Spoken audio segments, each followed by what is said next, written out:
Appani രവിക്ക് പ്രണയസാഫല്യം. Angamaly diaries എന്ന ഒറ്റ ചിത്രത്തിലൂടെ അപ്പാനി രവിയായ പ്രേക്ഷകരുടെ മനസ്സ് കീഴടക്കിയ നടനാണ് ശരത് കുമാർ.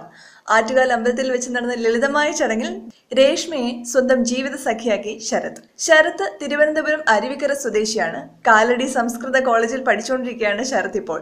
അങ്കമാലി ഡയറീസിന് ശേഷം കൈ നിറയെ ചിത്രങ്ങളാണ് ശരത്തിനിപ്പോൾ.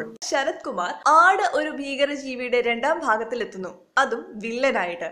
ആദ്യ സിനിമയിൽ തന്നെ വില്ലനായി പ്രേക്ഷകരെ വിസ്മയിപ്പിച്ച താരമാണ് ശരത് കുമാർ. പ്രേക്ഷകർ ഏറെ കാത്തിരിക്കുന്ന ചിത്രമാണ് മിഥുൻ മാനുവലിന്റെ ആട് 2. വിജയ് ബാബുവും ജയസൂര്യയും ചേർന്നാണ് ചിത്രം ഈ വർഷം ഡിസംബറിൽ റിലീസ് ചെയ്യും എന്ന് അനൗൺസ് ചെയ്തത്. ചിത്രം തിയേറ്ററിൽ പരാജയമായിരുന്നുവെങ്കിലും ടൊറന്റിൽ വൻ ഹിറ്റായിരുന്നു.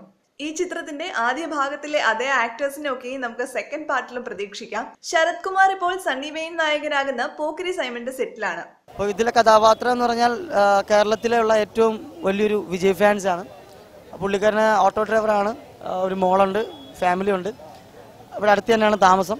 അപ്പോൾ പുള്ളി എപ്പോഴും വിജയ് ഫാൻസ് ആണ്. വിജയുടെ സിനിമ റിലീസിന് അന്ന് തന്നെ പോയി കാണും. വിജയ്ക്ക് വേണ്ടി ജീവിക്കുന്ന ഒരു വ്യക്തിയാണ്. വിജയ്ക്ക് വേണ്ടി ഫ്ലെക്സ് വയ്ക്കുകയും വിജയ്ക്ക് വേണ്ടി ജയ് വിളിക്കുന്ന ഒരു കടുത്ത വിജയ് ആരാധകനാണ്. ഒരു ചിത്രം അനൗൺസ് ചെയ്തപ്പോൾ തന്നെ അതിൽ നിന്നും പിന്മാറിയ നായികയാണ് വിദ്യാ ബാലൻ. കമലിന്റെ ആമിയിൽ നിന്നും പിന്മാറാനുള്ള കാരണം വ്യക്തമാക്കി വിദ്യാ ബാലൻ എത്തിയിട്ടുണ്ട്. ഒരു ദേശീയ മാധ്യമത്തിന് നൽകിയ ഇന്റർവ്യൂവിലാണ് വിദ്യ കാരണം വ്യക്തമാക്കിയത്.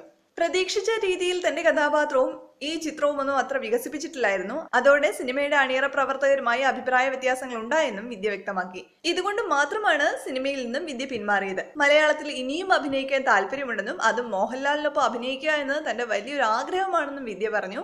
ഒപ്പം ആമിയിൽ നിന്നും പിന്മാറിയതിൽ യാതൊരു പശ്ചാത്താപവും ഇല്ലെന്നും വിദ്യ വ്യക്തമാക്കിയിട്ടുണ്ട്.